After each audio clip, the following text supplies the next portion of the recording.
All right, welcome everybody. My name is Amy Archer Masters and I support the Portland Utility Board. I will go ahead and call the meeting to order.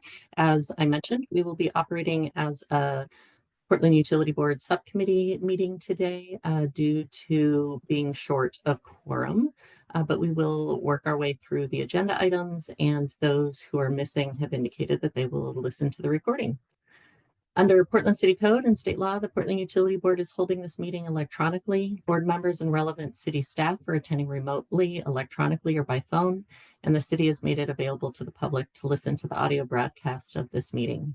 The public will have an opportunity to provide comments during the public comment portion of the agenda and can also provide written testimony to the board by emailing utilityboard@portlandoregon.gov. Hub believes and acts upon anti-racist principles in our meeting spaces and interactions with Pub. While every person has the right to share their personal perspective, we stand against wrongful conduct, particularly any conduct that is targeted toward people that are made vulnerable by systemic inequities. This means stepping up as a community when there is wrongful conduct and fostering a space of learning and growth. We put our principles into action by being active and deliberate, speaking up and speaking out. Each person is empowered to maintain the culture of the Portland Utility Board, and we focus on the impacted individual or population, condemning the conduct, not the person. Please state your name before you speak, and if appropriate, who you're addressing or that you're addressing the group. The chat box is only viewable by the hosts, myself and Jonna Lynn. Please limit any chats to technical and logistical issues, including signing up for public comment, asking for technical assistance, or reminding us that you've been waiting to speak if you've not been called on. The raise hand function is primarily used by the board. We may lower your hand once you begin speaking to maintain the flow of conversation. During public comment periods, the public can raise their hand as well, and you'll be called on when appropriate. If connecting by phone, you may need to press *9 to raise your hand. Videos may be turned on when speaking if desired. It is not required. Please mute your microphone when not speaking, and if connecting by phone, you may need to press *6 to mute and unmute. Public comment will be taken during the comment period. You can sign up through chat with myself or Jonna Lynn. It's also available just prior to any formal board vote after a motion has been made and seconded by board members. Meeting is being recorded. So really quickly, we'll have some brief updates from city leadership related to the reorganization, any other relevant updates. Then we have a presentation from Water Bureau staff about the Smart Discount pilot, providing an update on that. And then we'll talk briefly about budget feedback, the testimony that Pub members provided to council committees, and what the future opportunities are related to providing feedback to council before decisions are made. So very quickly, we will open the floor for board members who are here if you have any disclosures of communication. Kyle, go ahead. Hello, not a disclosure of communication. Sorry, I'm going to have to leave just for like 5 minutes at 11:30. I'll jump right back on the call. And sorry for being late. I was held up with other questions on another call. I was really trying to leave. So thank you for your patience on my arrival. Totally understand. And one of our chairs, Karen, hopefully will join us about that time, around 11:30. And we do have various schedule conflicts that came up today, so you're not alone. All right, seeing no other disclosures, then we will open the floor for public comment. I've not received any requests in advance or written comment in advance. So if you are in the room and wish to give public comment, unmute yourself and let us know.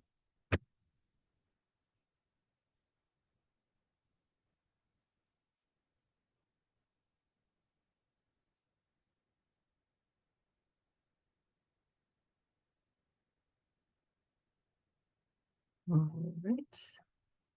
Seeing and hearing none, then we will move on to our first topic. So what is highlighted on the screen is just a summary of the information, the highlights that went out in the citywide reorganization update communications that went out to the public, and some of them related to the public works service area. But I will open the floor. I believe we have Deputy City Administrator Priya Dhanapal here with us today to provide a little bit of update. Thank you, Amy. Good morning, everybody. I may ask John Roble to please share slides that we've prepared to go through some of the pre-org updates.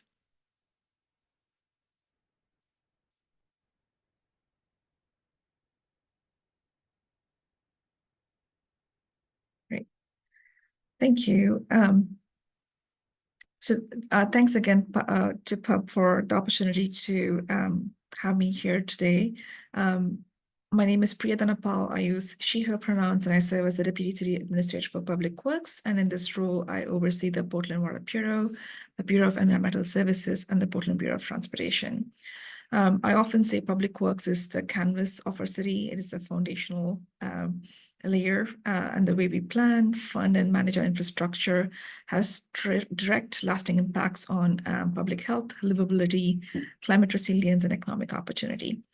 And before I begin, I want to take a moment to sincerely thank the Portland Utility Board for your active and thoughtful engagement throughout this year's budget process. As we shared in a recent correspondence to some of the members of the board, City of Portland, Public Works Service Area, BES, and Water Bureau appreciated your presence at the Transportation and Infrastructure Committee and the Finance Committee meetings.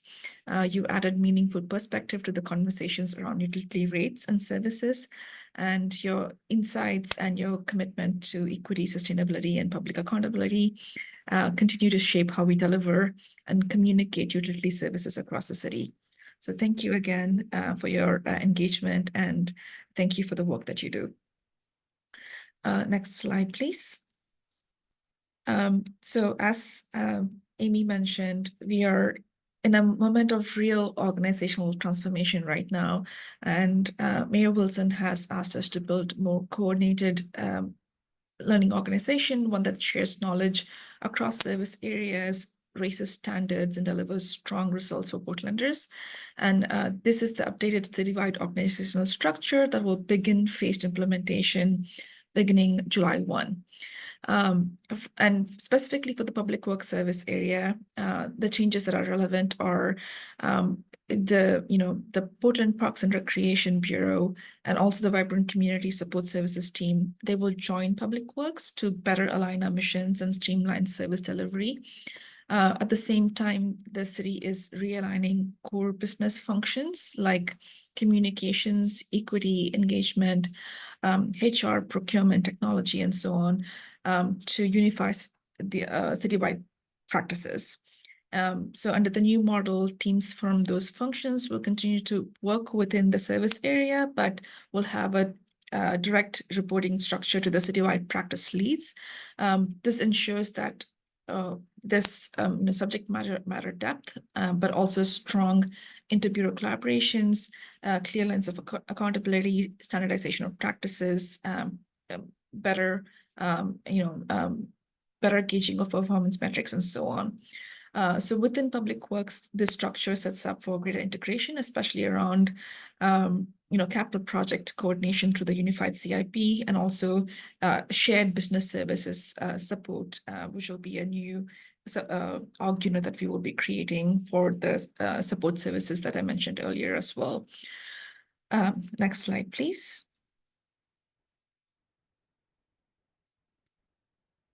So in the previous slide, under the new org chart, BES and water were in one integrated utility organization. So this is a purposeful shift towards managing all water-related services holistically. So at this point, we're looking at having a unified leadership for both organizations, which will be one utility director for both leadership organizations. And then we're also looking at integrating the leadership teams of both water and BES. At this time, there are no changes to commingling of funds or anything beyond the leadership teams and the integrated director for both utilities. There may be chances to do that in the future, but at this time, we are just focusing on that. I have requested directors Ting Lu from BES and Quisha Light from Portland Water Bureau to work together and bring forward joint recommendations for how the leadership alignment would look going forward. This is not about consolidation just for the sake of it. It's about building a cohesive, transparent, accountable utility governance structure that reflects national best practices and also meets the Portland community needs. We will be drawing from the One Water feasibility study recommendations, the One Water inventory functions exercise that we did towards the end of last year. We will look at examples from other cities, internal and external feedback, especially with stakeholders like the pub to guide this process thoughtfully. And, based on our feasibility analysis, there's a lot of benefits for this integration. We are hoping for improved customer service to stabilize rate increases, coordinate capital and construction projects, deliver more comprehensive approaches to watershed protection and climate adaptation as well. Ting and Quisha, I've asked them to represent the voices of the workforce and the values of the community as we move forward in this work with care and transparency, as well as coordinating with the various internal and external stakeholders. Next slide, please. This slide shows a snapshot of a tentative timeline for what these changes look like for Public Works, and I wanted to make sure I put this in a way that is easily trackable for various stakeholders. So,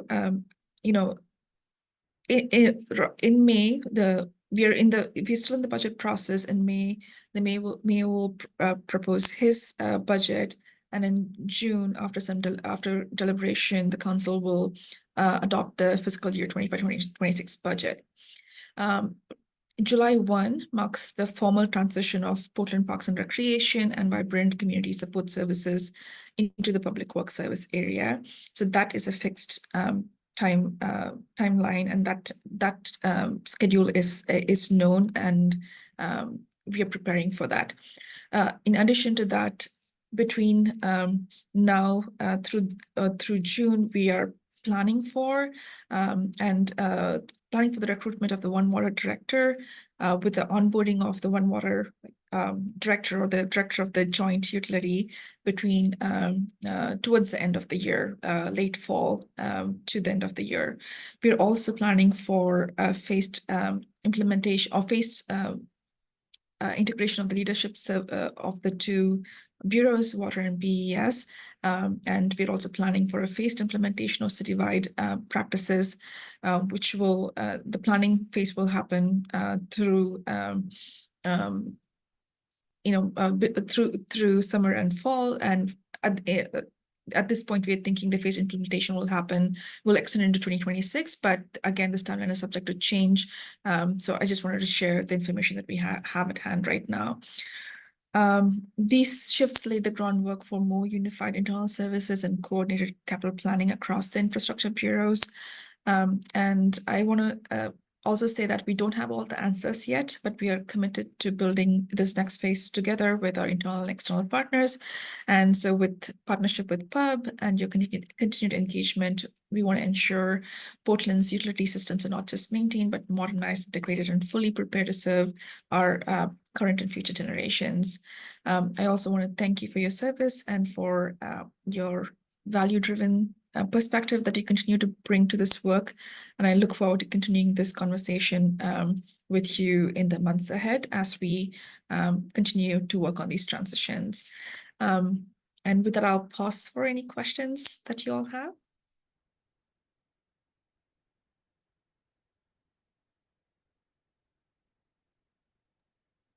Go ahead, Kyle. Awesome. Thank you, Amy. Thank you for being here as well, DCDA Don Paul. I have a handful of questions. I don't want to dominate, so I can ask one and then yield the floor to my other pub members. I would like to start by just getting a sense at more of a ground level. can you speak to the ground level experience of this transformation and integration across bureaus? It's similar to stuff, I think it was like 3 or 4 months back with Dawn and Eddie, and it's things like if there are separate knowledge bases that house a lot of institutional information or documentation that need to be integrated, stuff like if there's consistent communication platforms or standards, if everything's going out through email, if it's like Teams or enterprise messaging, also stuff like file naming and directory standards across bureaus as they seek integration. And then if there's any, I'll just start with those 3, knowledge base, communication, and file naming and directory standards. Thank you. Those are great questions. And again, we are still in the, those are things that we will absolutely address as we go forward.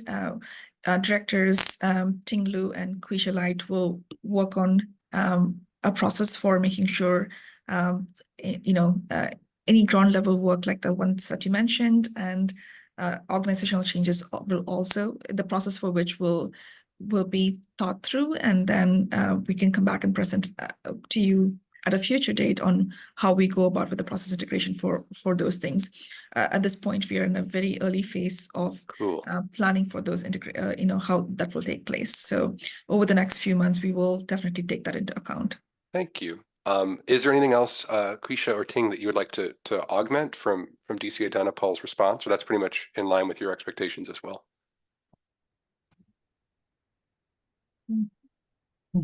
Trying to find my camera thing, but yes, this is Quisha Light, Interim Director of Water Bureau. And yes, DCA Dhanapal is correct. We're in the early stages. We have the benefit of some things where we have customer service that's already pretty connected. And so we have some things there that are already across the bureaus, but for the most part, she's right. That's the work we have to do.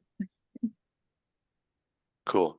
I'll share. Also, I'll address this Director Liu and Director Light as well, as opposed to first names. Thank you. And Kyle Chipman, voting member. If you need any help or support, like I do this stuff professionally too, or it's like my day job. So if I can offer assistance, even if something as simple as just whenever I started these exercises for our internal teams or for our clients, a great way to start is just you visualize it, get all the pieces laid out, especially if you can begin with your technology stack. Then you start to look at where are the major areas of coordination, either at a bureau level or if there's any kind of sub teams, and then start to look for points of major conflict or crossover to address if you have to integrate these things or if they're kept separate.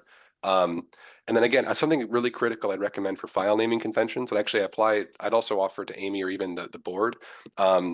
If you stick with year, -month, -day, _ whatever your topic is, you can include versioning at the end to append versions or different issuances.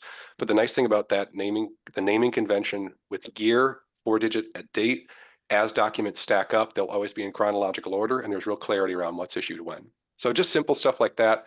I'm happy to be present and be of support if you need any help through this process.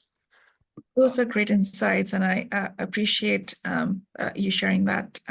And we will definitely be in touch and keep you and other members of the pub engaged as we move forward. Thank you. All right, Lorraine, and then we have Julia. Thank you, Amy. Lorraine Wilson, voting member. DCA Dhanapal, could you put back up your timeline for 1 more minute if you're still sharing? I'm sorry. Right. Okay, so let me just flip this around. So I am looking at 2026 phase implementation of centralized city operations core practices. Is this a technical term again for more layoffs? This is the centralized city operations. Centralization of city operations course practices is being led by a leader in another service area, and so I cannot speak for them. And also, City Administrator Jordan would be the one who would provide that guideline.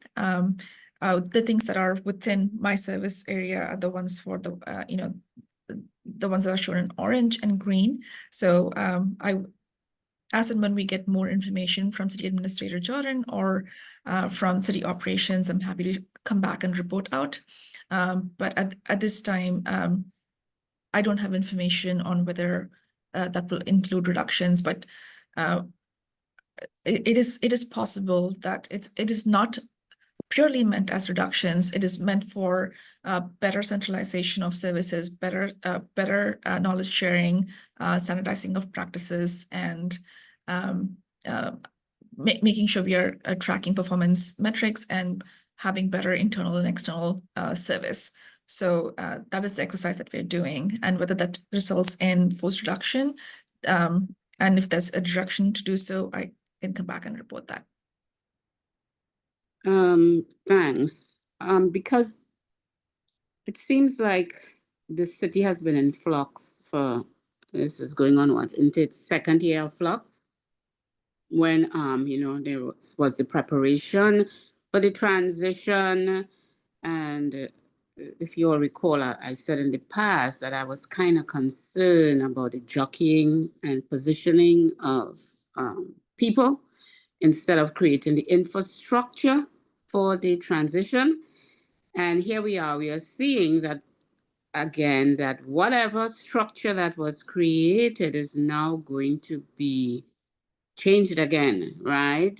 Instead of, you know, instead of putting the infrastructure in place and then working on the, you know, the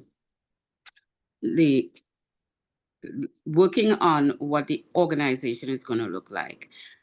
So I just wanted to point that out, because here we are now, we are seeing, which I think there was a conversation where what is being created now with Public Works is what was suggested, I think, when they're saying, oh, this is what this is what the infrastructure should look like to support the new city. So I'm glad to see it, but I am thinking about staff. Staff represents community, because it's most of the staff work and live, play, pray, whatever in Portland. And here we are in this flux, and I'm just want to state that,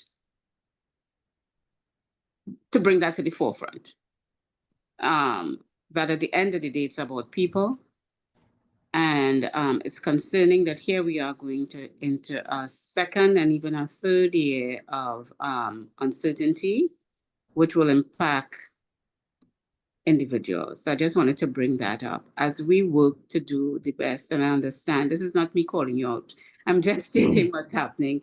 I just want to put that to the forefront when we're thinking about what we're doing and how we move forward, doing what we do to ensure that we come up with the best infrastructure to make this new city, to make it workable. So I just wanted to raise that. Thank you.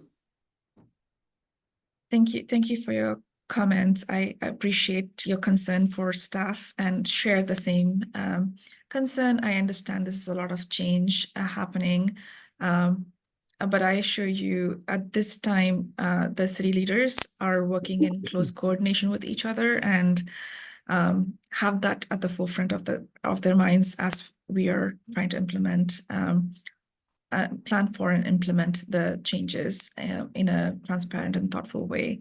But I thank you. I appreciate the comment and have the same empathy and concern for staff as well.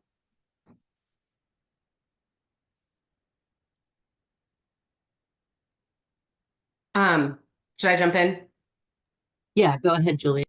Okay, so Julia DeGraw, voting member. I had a question that was a piggyback on what Kyle was saying, but I would like to build quickly on what Lorraine just said as well. There were some comments made by the chair of the finance committee that I actually adjusted my very short period of time that I was allowed to give public comment to address what he put into the record, because I was really concerned about the assertion that our agencies that we oversee or that we're advising to should have made staff changes to adapt to the upcoming structural changes, you know, and pointing out the quote unquote redundancy of like communication staff, and we're trying to centralize communications. And I basically, it's one example, and I basically said, that it's our opinion that, you know, you need to do what you said, Lorraine. You need to like go through the process of establishing the new system and being really concrete about what that looks like. And then, you know, departments need to thoughtfully decide how to go about, you know, moving people around and doing their staffing decisions, right? But you don't make staffing decisions prior to that stuff being figured out. And I'm not articulating this perfectly, but something along those lines. I was just saying, let's make sure that we're not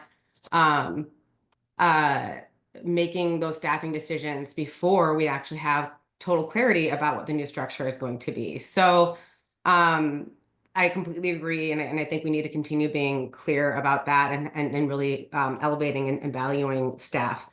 In terms of Kyle's line of questioning, I want to say, when I was running for office, I learned from talking to all sorts of different staff at the city of Portland that there are all these systems in different departments that don't speak to each other that should, right? Like they're all using different like software for like finances or different.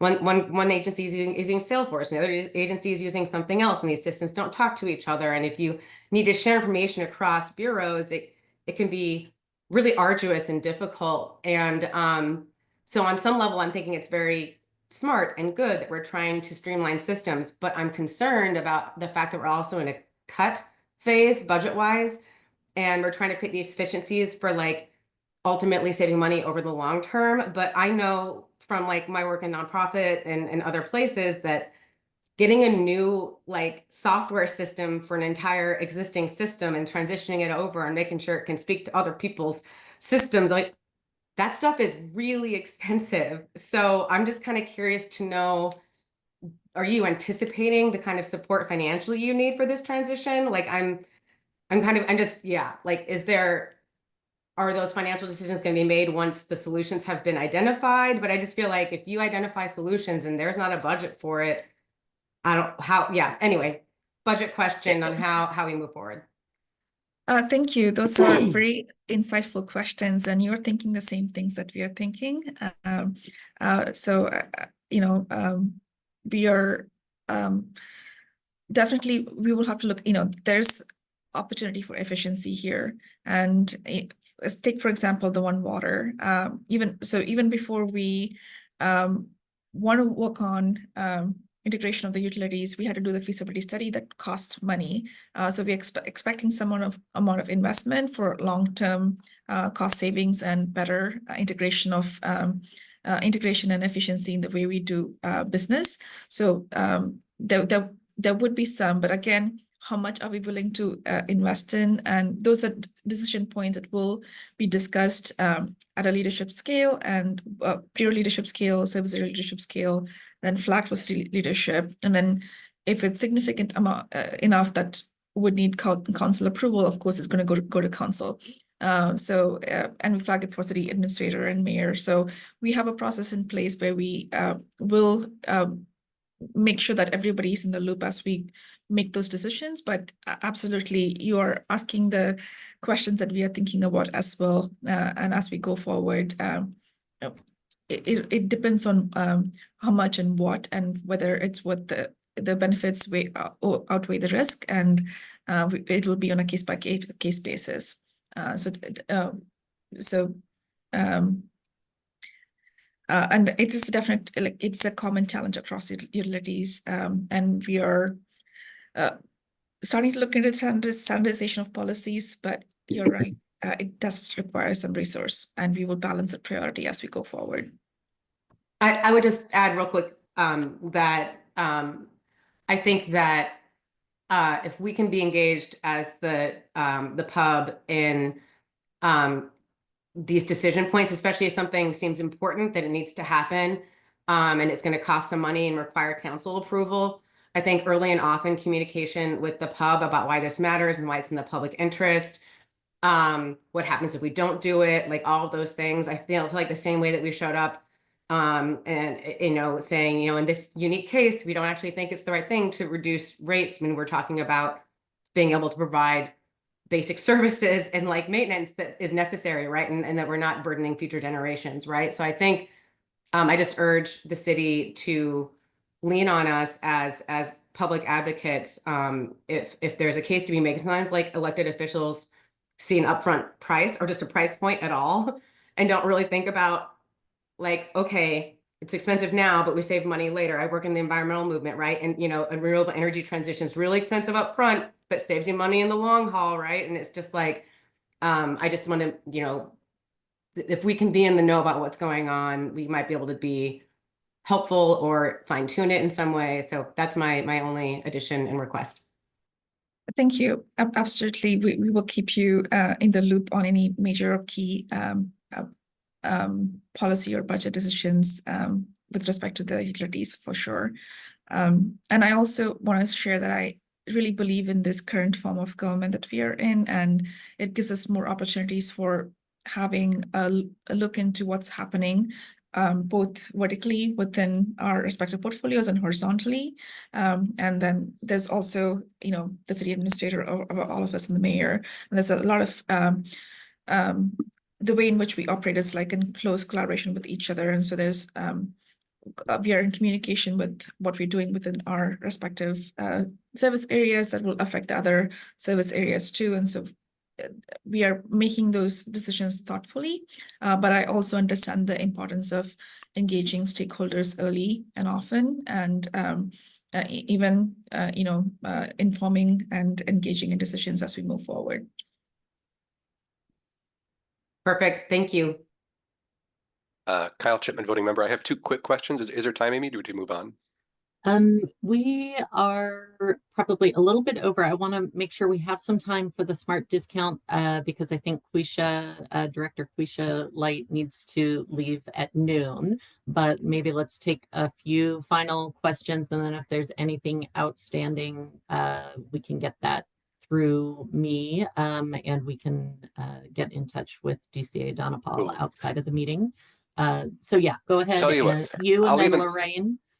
I'll state them, even if they're not addressed. I guess they're Yeah. real points for consideration that they really jump out very bright and very loud. The first is if there's a means of communicating relationships in the working environment, manager or supervisor, or how decisions are pushed down and then how summaries are rolled back up. And also if there's ways to communicate points of information transfer, specifically in this integration. Or you know, of the two departments or the two bureaus into the public works service area. I could just say that out loud. Does it make sense to even answer that, or should I rate the next point for the sake of time? Oh, okay. Sorry. Can you repeat that again? Oh yeah. I'm not sure I quite follow. Is there a way that relationships between managers and those that are being managed as the bureaus, you know, combine into one service area, is that taken case by case, or is there a holistic solution that can communicate that elegantly and effectively? Oh, are you talking about the relationship management or communications? Yeah, relationship management. Like who's overseeing who reports to who, that like as things shift and change.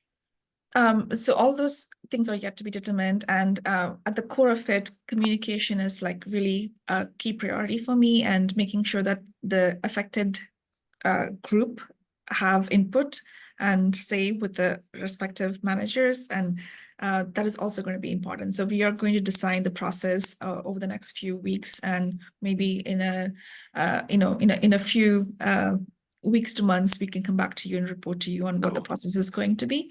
And when we communicate to staff, we'll make sure the same week or even before, like give you a heads up that is coming, and like share with you on how the process would look like. Thank you. So the And last I'm quick more- one. Oh, sorry, Yeah, go ahead. sorry, go ahead. You go first, and then it's very quick, and it's more just a human question. But you go All right, first. go ahead. Thank you.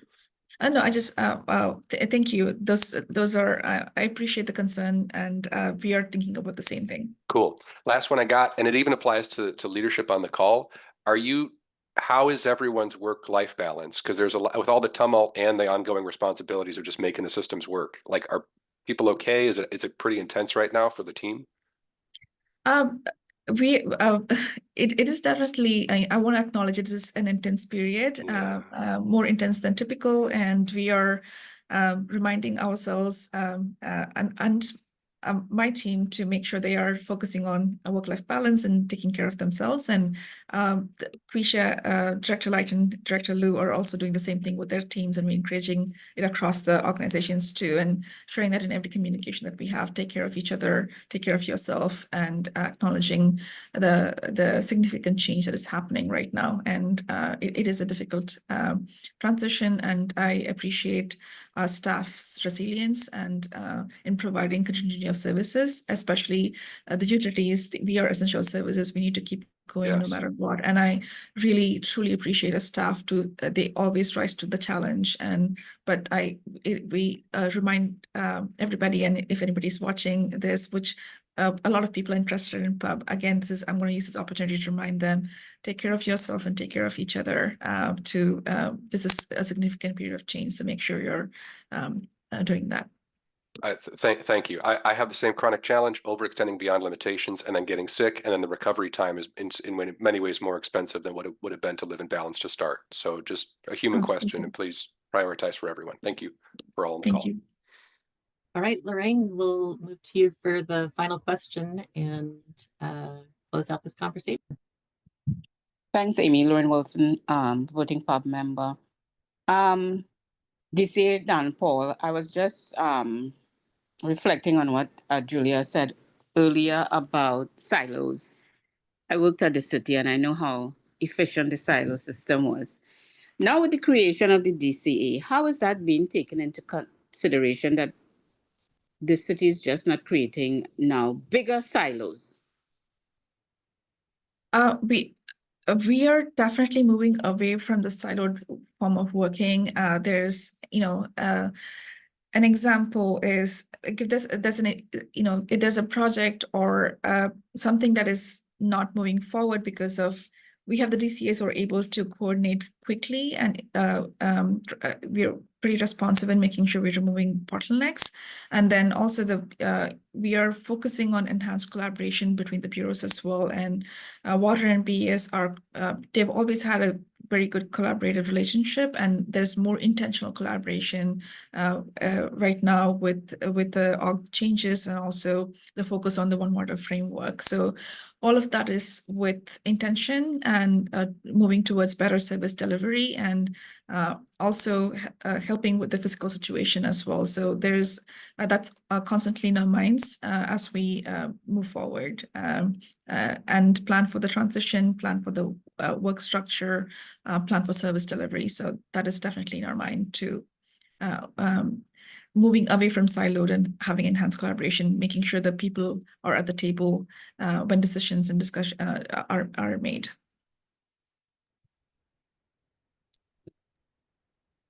All right, I have a Thank request, you. Julia. I think you had a point of clarification just before we close out. Super quick. I'm so sorry. I just wanted to be really clear that in my line of questioning, I definitely was making the assumption, because I think it's true, that under the new system, we are genuinely trying to de-silo, and I view that as a very positive thing. But I also think that it's really challenging that we also feel like we're in a system where we might be resource scarce, right? Because it takes resources to like mechanically de-silo and otherwise de-silo. But I, in no way was I trying to make the assertion that we're just creating larger silos or something like that. I feel like the city is earnestly in this attempt trying to de-silo, but in just a very challenging environment. But anyway, I think I'm with you, Priya, that like it's a hard challenge. We are genuinely trying to like break down those barriers from what I can gather. That's my impression. Thank you. All right, thank you, DCA Donapal and your team, John, and the directors and everybody else who's in the room coming to share information with the pub. We appreciate the connection and look forward to future conversations. Thank you very much. All right, so I am going to open the floor up to Water Bureau staff, Director Light, and I believe Kenny and perhaps some others are in the room.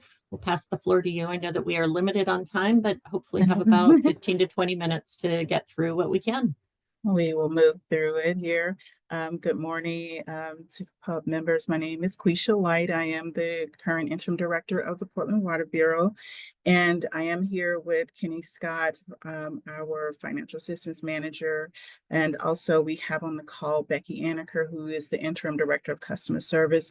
And we have our partner who's been working with us on the Smart Discount pilot, Service, and Brian Glenn, who runs that organization. So the Smart Discount, if you may recall, we came and talked with you about it.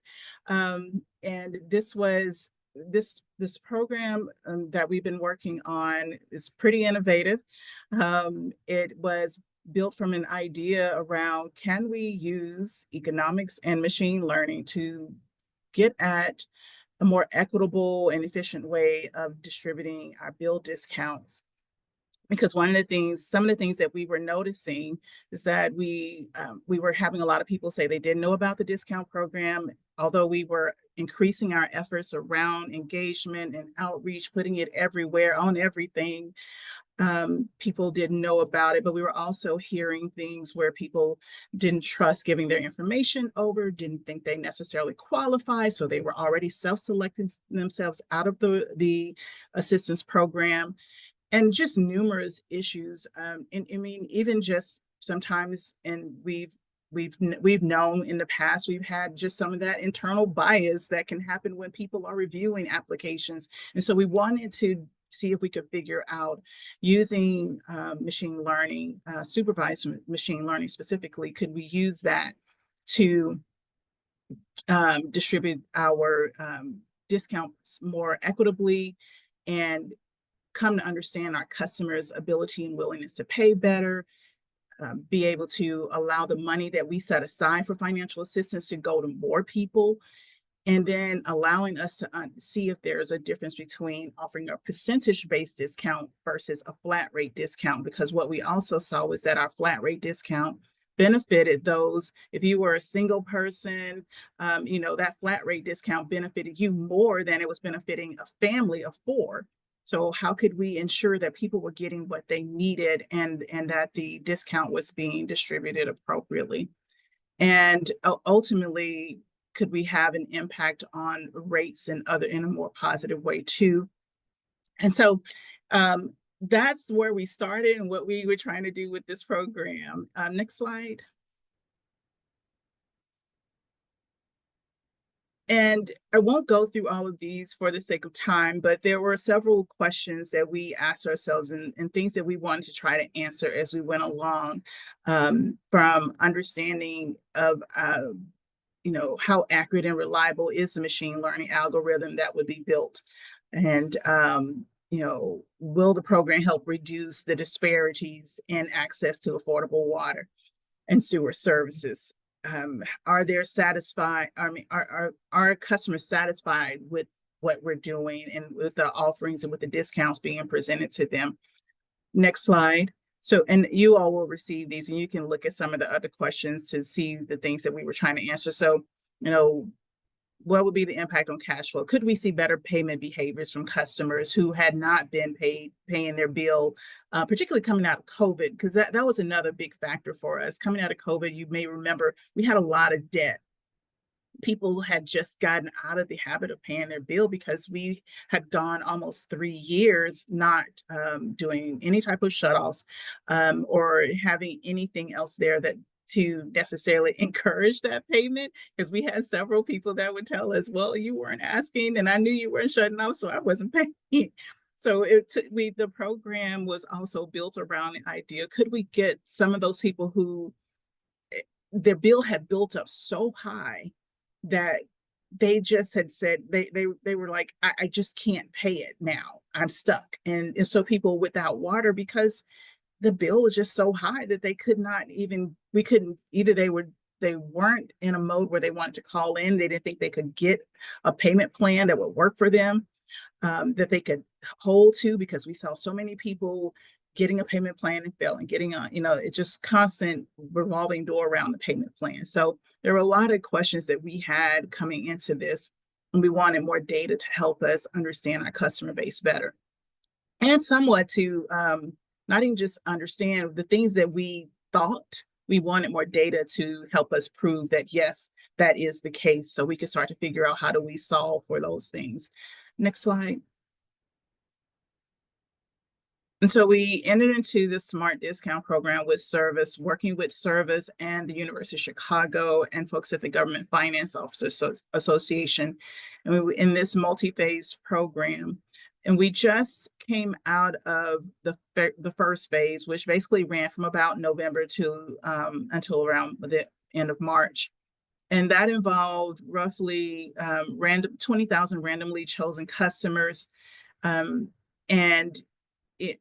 Customers were not selected by the algorithm. This was just truly randomly selected because we wanted to understand our customer base. We needed to do it randomly because right now our program, people self-selected into it by filling out an application saying, I meet your requirements.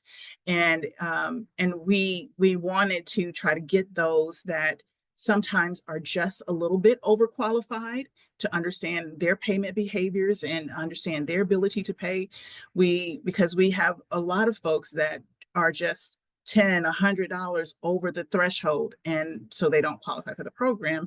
And we needed to understand their payment behaviors. We needed to understand whether the discount would offer them something different, and it would give us a sense of just a distribution of ability to pay within our service area. So it was randomly done. Some people received no discounts, and so they were kind of our control group. And the goal, again, was to understand payment sensitivity and just a host of other things and all those other questions. So we've come to the end of that, and Kenny's going to talk you through what we've learned so far, evaluating that data. We're still going through it.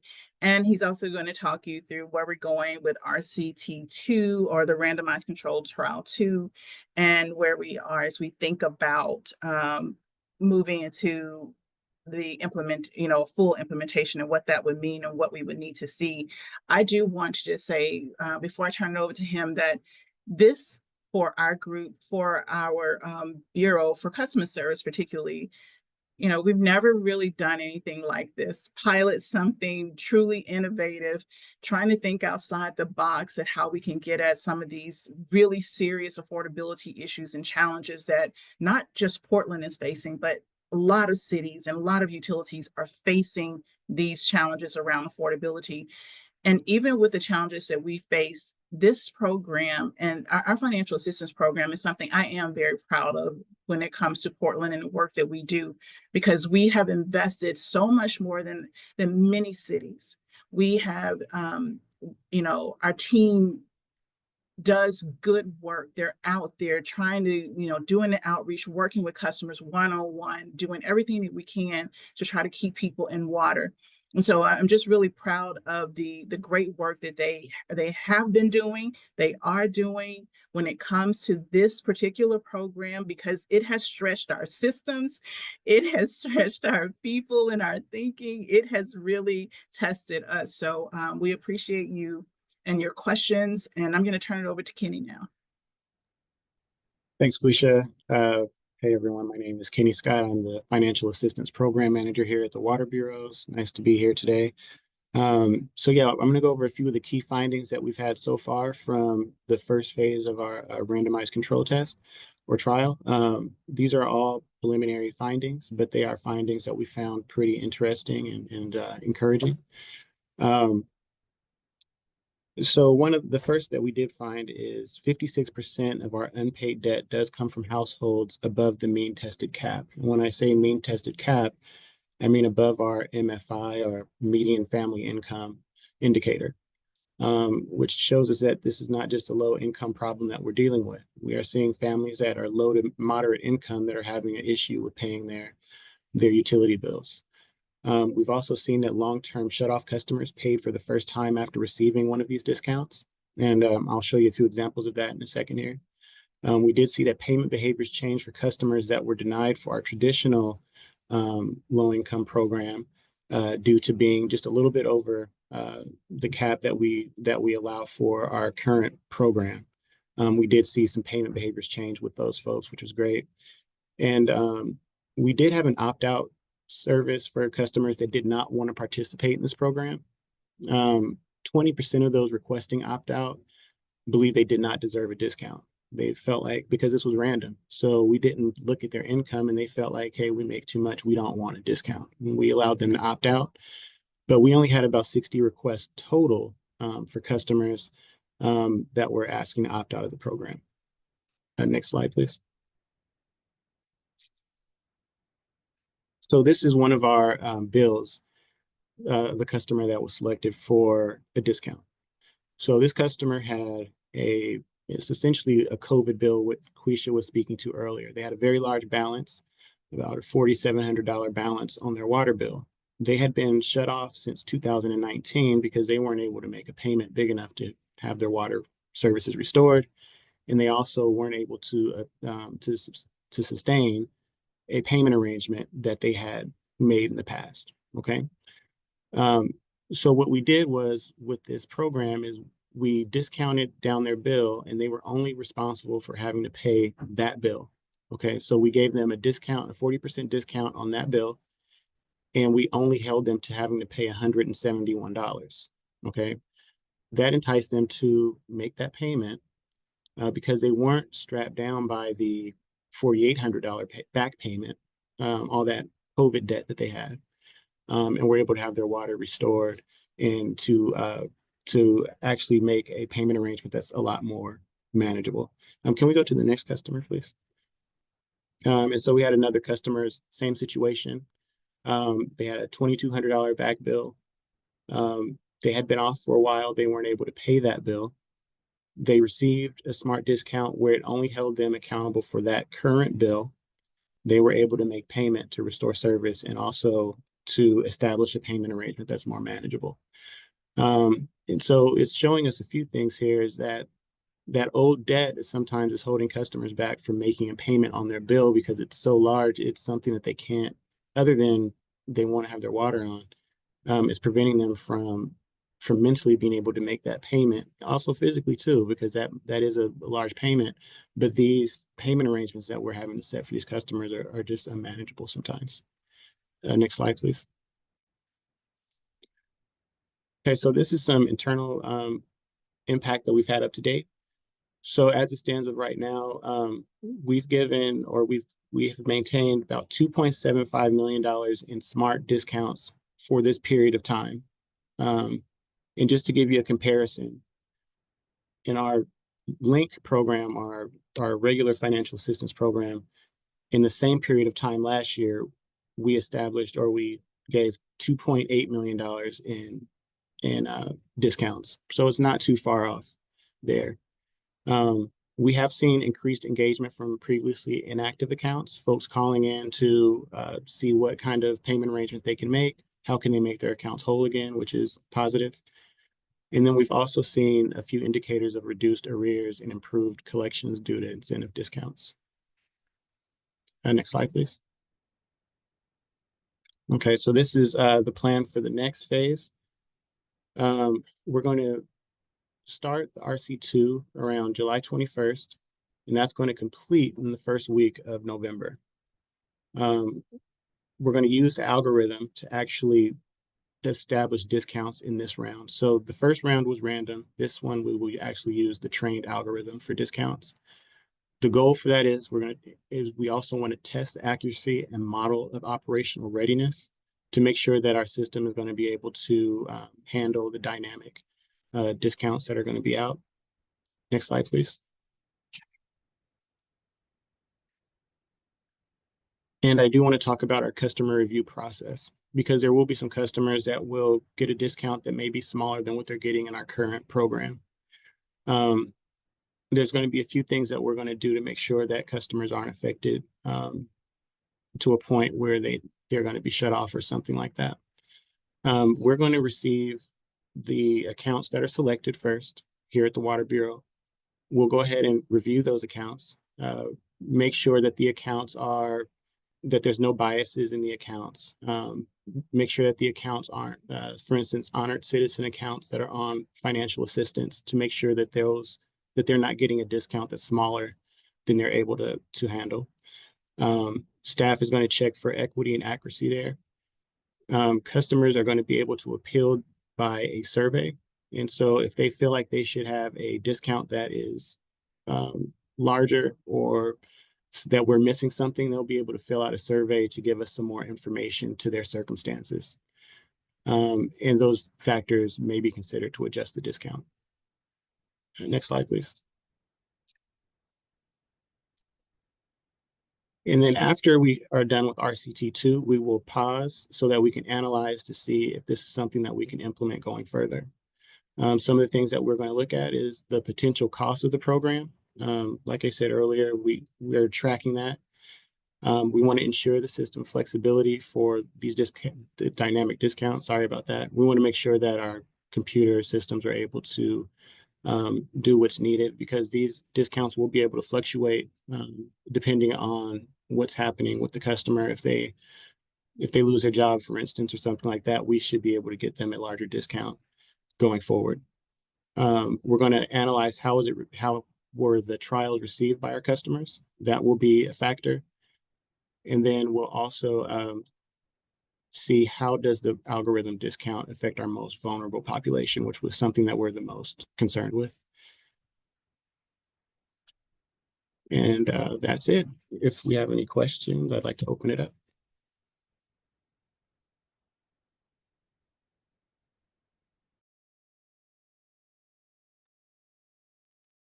All right, Lorraine and then Kyle.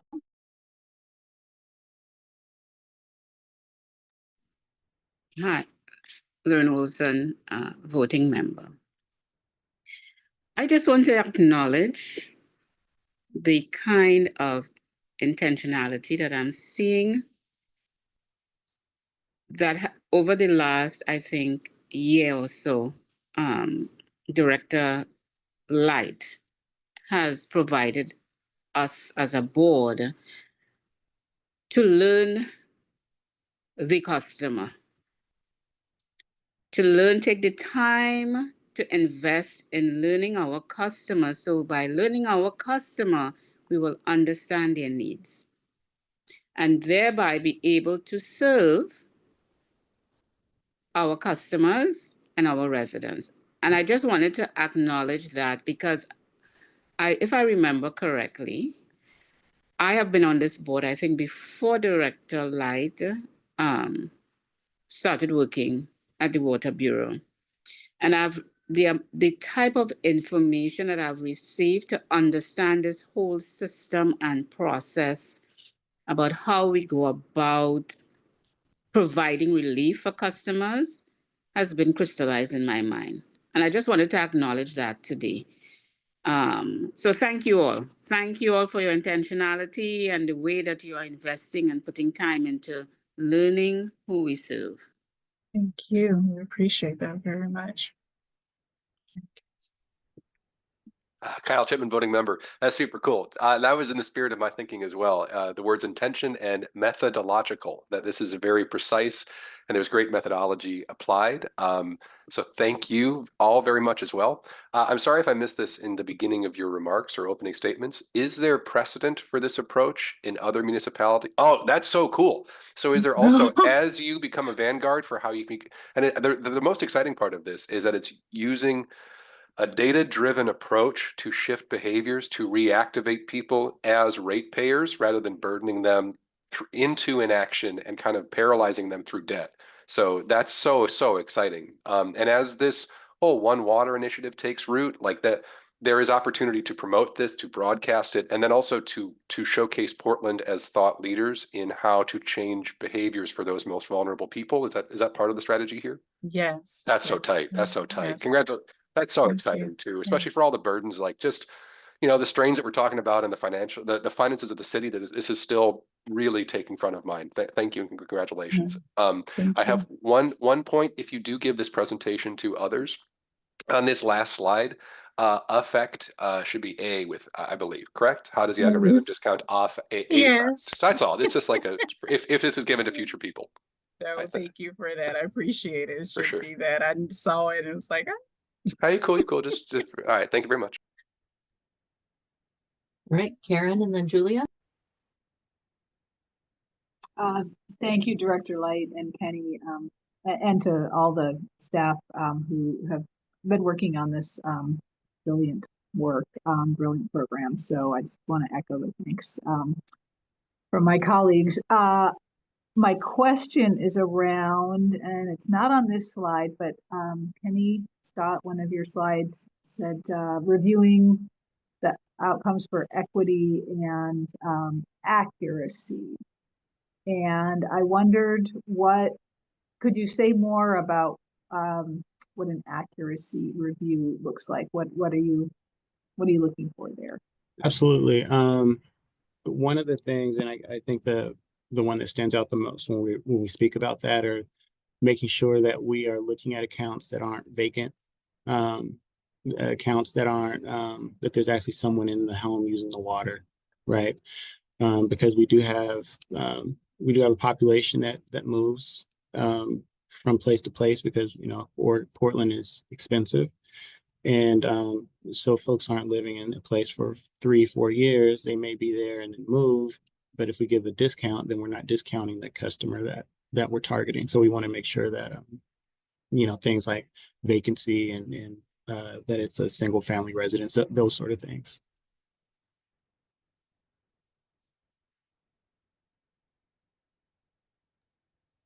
All right, Julia.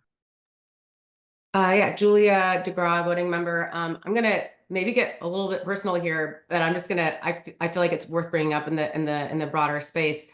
I was a beneficiary of the I think I didn't qualify for the discount. I think it was in the randomized don't quite qualify, but we want to track the data of how this affects ratepayers. And I can just say from personal experience that I had unexpected but necessary expenses. And there were times when paying my water bill absolutely either overdrew my account or forced me to go into debt. So the discount for someone who is not particularly low income, but I live in a house and houses come with challenges and I live at my means, and when you have an unexpected expense, you are no longer living in your means because you have to replace that hot water heater. You have to do the thing, whatever, right? So I can just honestly say from that it's made a difference, in how I manage the finances in my life. And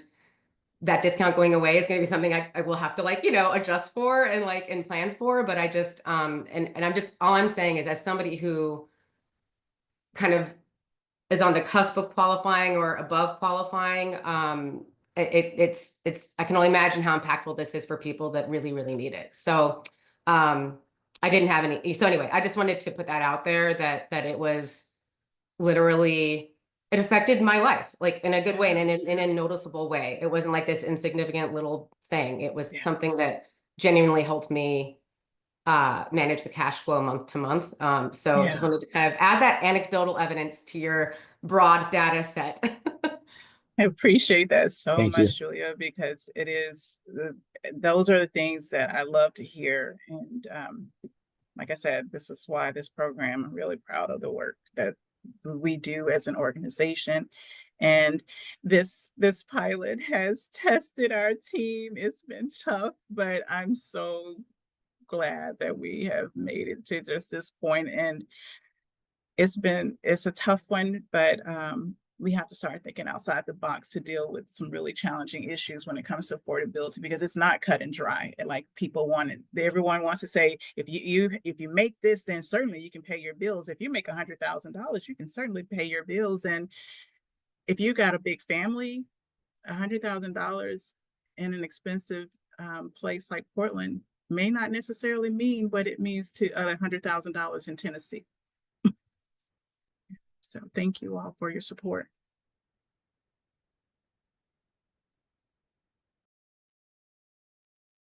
Any other questions from board members or others in the room before we move on?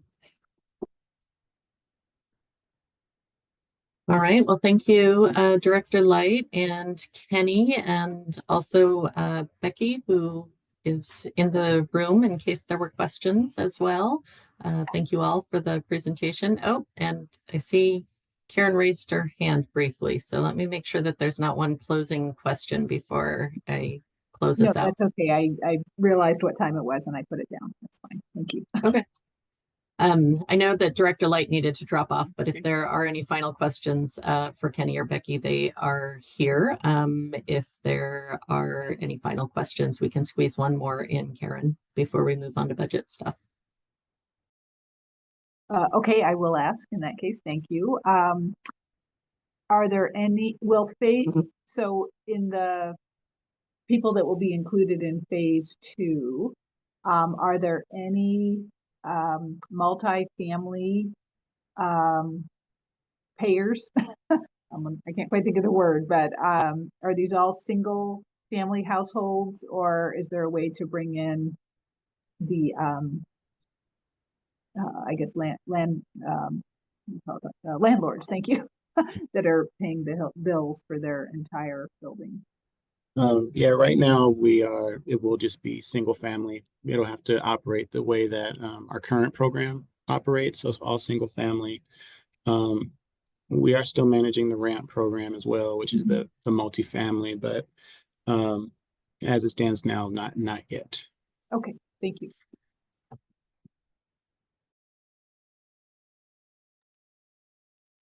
All right. Well, thank you all for your extra time today. And board members and those who watch this later, if you have any follow-up questions, as always, get those to pub staff and we will try to get answers back from staff. But otherwise, we will close this conversation and move on to our final topics. Thank you.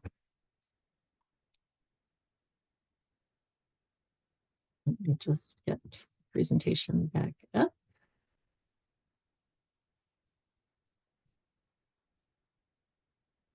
Okay, so moving on to our final topic, and we can, let's see, how much time do we have? We have about 20 minutes before we need to close out. So the goals were to touch on a few things. One was hopefully to debrief just briefly with Kyle and Julia and anybody else who watched the testimony before the committee meetings on the 7th.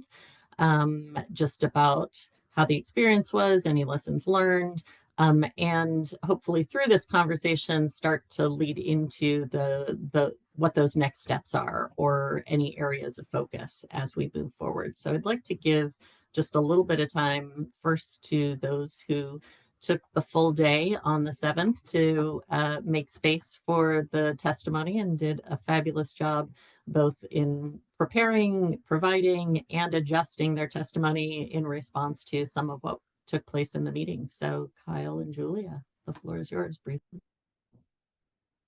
I'll jump in real quick and start before the beginning a little bit, just because I really want to honor Amy, because Kyle and I are busy people.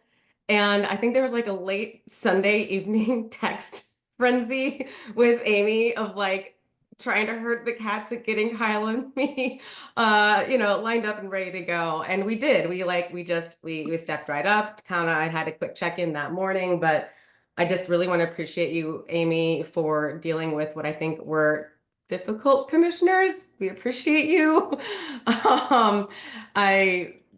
So anyway, apologies for not being more on it, but also thank you for giving us what we needed and making sure that we were ready to go on time, even though it was probably very stressful for you.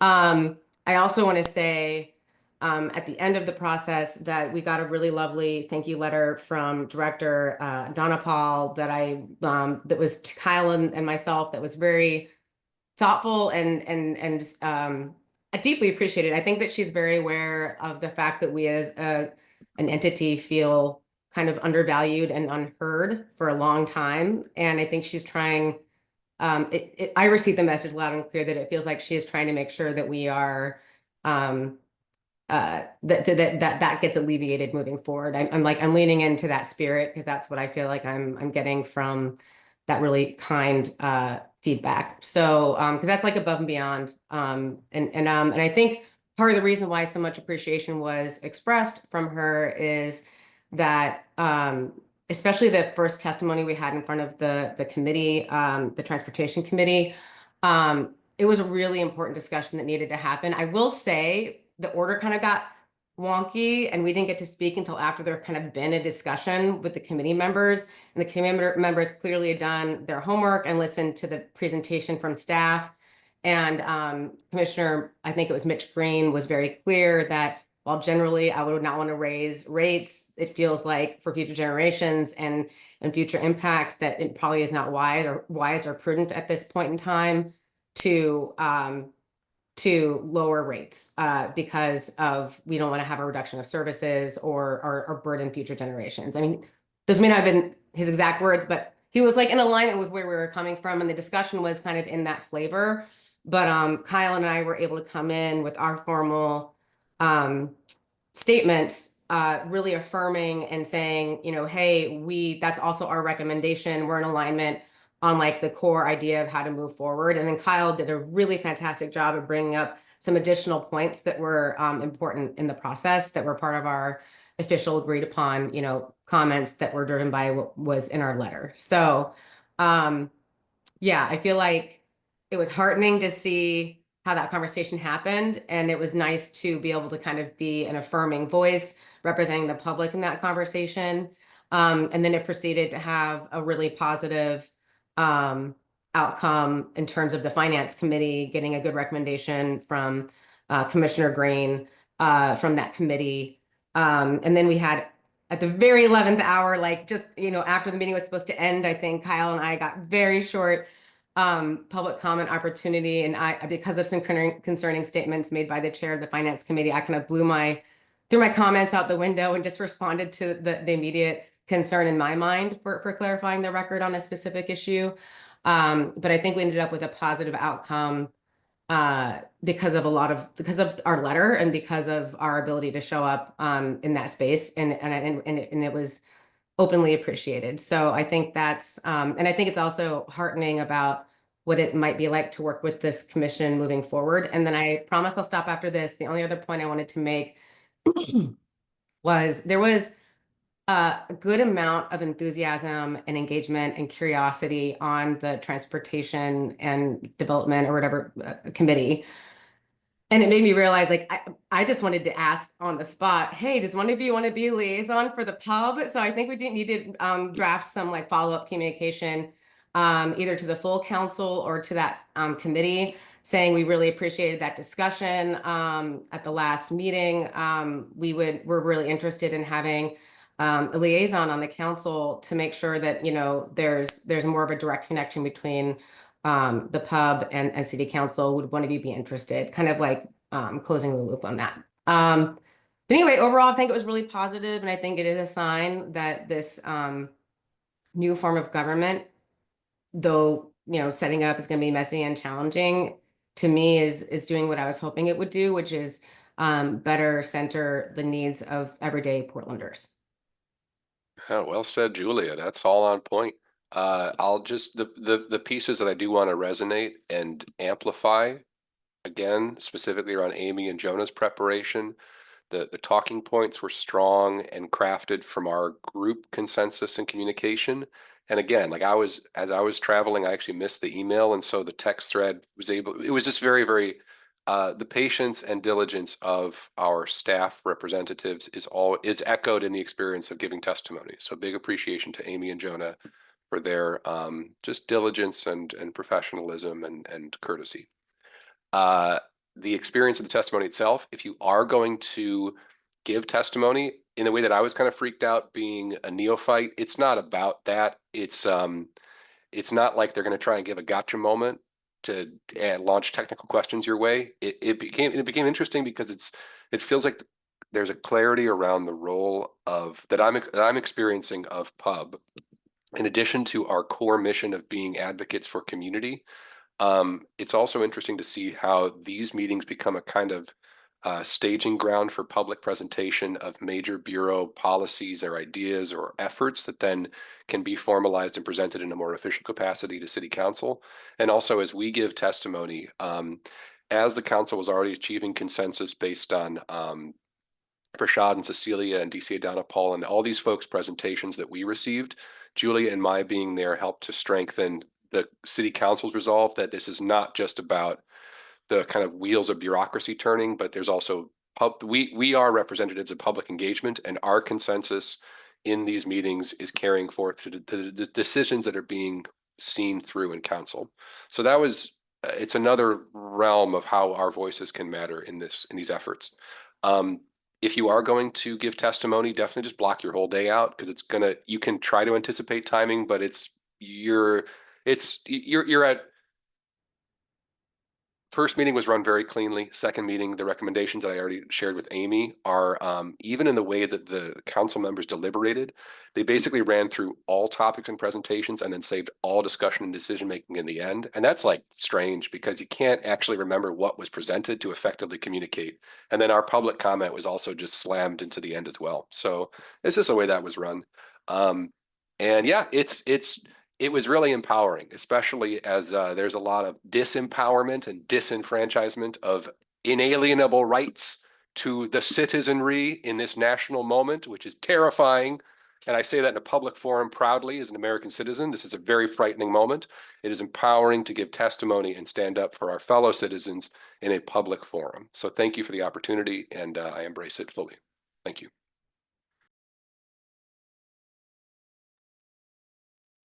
Thank you, Kyle and Julia, both. We really appreciate the effort that you put into it and the recognition. And I appreciate, Kyle, that you mentioned Jonna Lynn's contributions as well, because she has been tremendous in her first year and getting up to speed and providing great feedback in the drafting of some of these talking points and documents. So it's much appreciated. I would say as staff, certainly learning has been figuring out how these committees and council sessions, because they're all run very differently. And, you know, there definitely is intent on my part for us to try to narrow down that time commitment, particularly for volunteers who are representing advisory boards and having a formal speaking space in that setting. And making sure that it doesn't get pushed, you know, past discussion, because I think it's really important that we were fortunate with how that committee, what was being advocated for by council lined up with your feedback. But that isn't always going to be the case. And I think it's really important to hear from public before, or the representatives of public before they kind of dive into that deeper discussion. So certainly we'll advocate for that as staff and in coordination with the council staff that run those meetings, and do our best. But I think as Kyle said, you don't really know how the time is going to flow and what may change, and because it's really dictated by whoever is chairing that space. So yeah, flexibility is appreciated. Julia, go ahead. I'll be super quick. I did forget to mention that it's like we were lucky that the discussion was positive, because it would have been really hard if we were trying to play a like persuasive role after they had a full discussion, right? So I think part of that is, I think these are all very new city council members learning how to run meetings, and I'm certain, Amy, that the correct communication happened between you and their staff, and it's just like, you know, in live meeting, real time stuff just kind of like slipped, right? You know, so I think I agree that that's a place for improvement, but I in no way would I put any of that on you or on pub staff. I think it's the city council is like learning how to run meetings and like, you know, figuring it all out. So but I would agree, like hopefully in the future, we're showing up at the right time of the meeting. We're remembered as invited testimony, like basically directly following the presentation from staff, you know, bureau staff on the issue that we're speaking to, you know, that like, you know, there's room for improvement, but overall, I think it did go really well, in part because the counselors were already in such a good place. Yeah, all good points, Julia. So in our final minutes, I guess, in thinking about what comes next, so just a reminder of, what's happened is those committee meetings. What the outcome was the finance committee moving to council the recommendation to return to the rate that was in the financial plan, which lines up with what Pub was advocating for as well. And then the full council will consider that at the May 7th rate hearing. So usually at the utility rate hearings, Pub has also had invited testimony opportunity before the full council. I don't know, for certain that will happen or how that will be structured, but I presume that it's something that could happen. And so I want to get level of interest and areas of focus, whether people feel like the content, because that will happen just immediately after our next meeting, May 6th. So we really need to do the planning between now and then. If there's anything that we want to really focus on or tweak about testimony, or want to just reemphasize similar content as before. So it's kind of your opportunity to have a voice in front of the full council for the first time.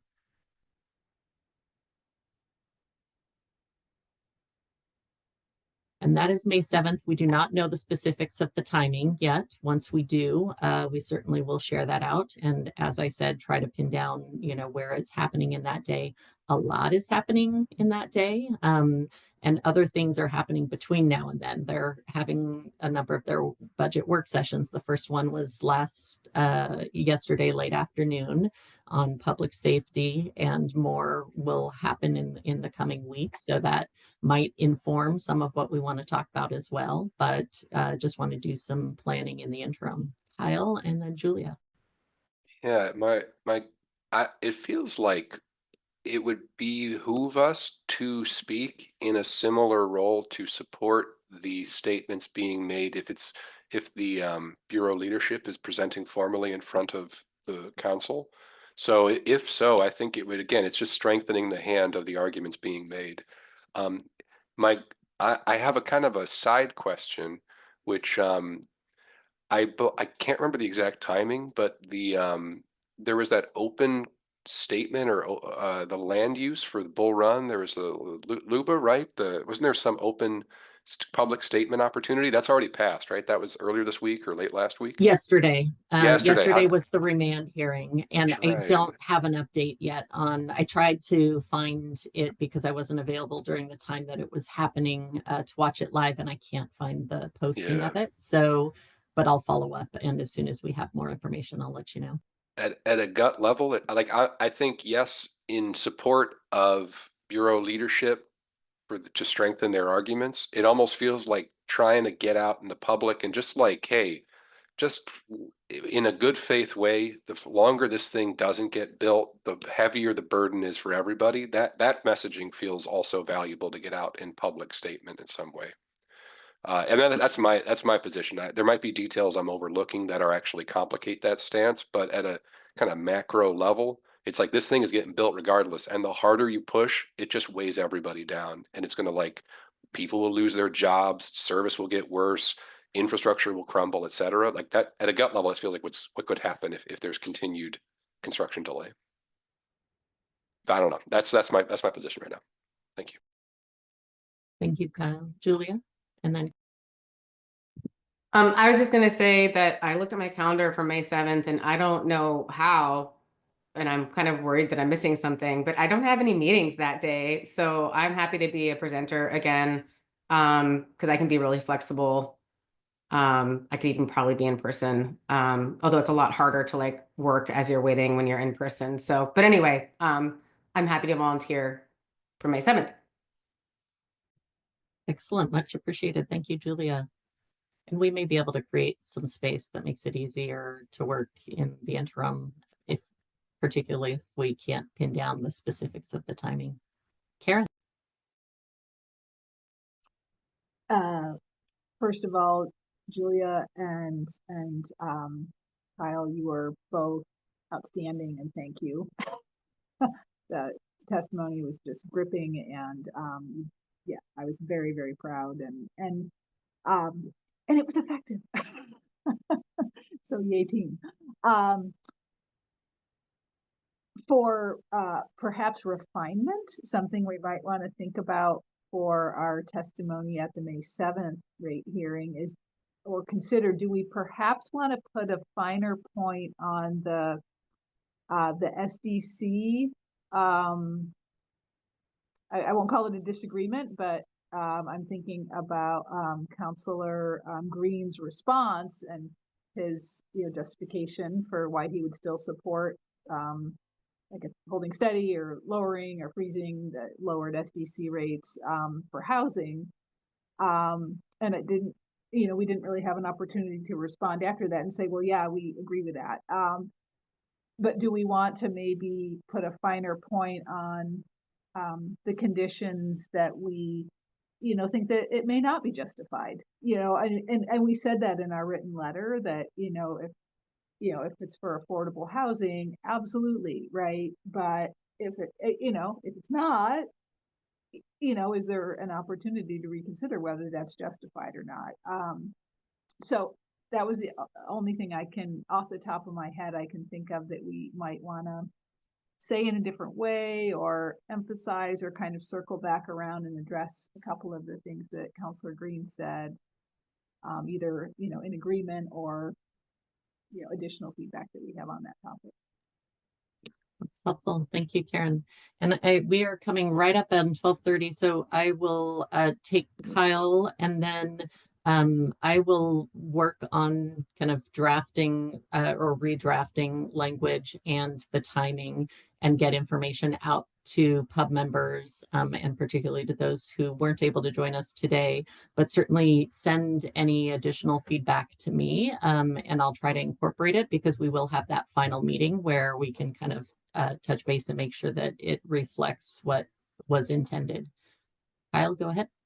Thank you. Kyle Chipman, voting member. I always forget to say it. And that's spot on from Karen. Yeah, it was the major point of response from Mitch Green, who's a really sharp dude. It was interesting to listen to him talk. And I actually think coming back with some, either in that testimony or even in anticipation of, coming back with intention. And I look at even the smart discount preparation, that level of thoughtfulness, it just shows a level of care and thoughtfulness on our side as a pub as well, where if we come strong, then we're also given more credence as an organized body, as opposed to just a bunch of people who kind of meet and react. So I think it's a strong instinct from Karen. And yeah, not to put the burden on Amy or Jonah either, to just formulate all of the details, but it's strong instinct.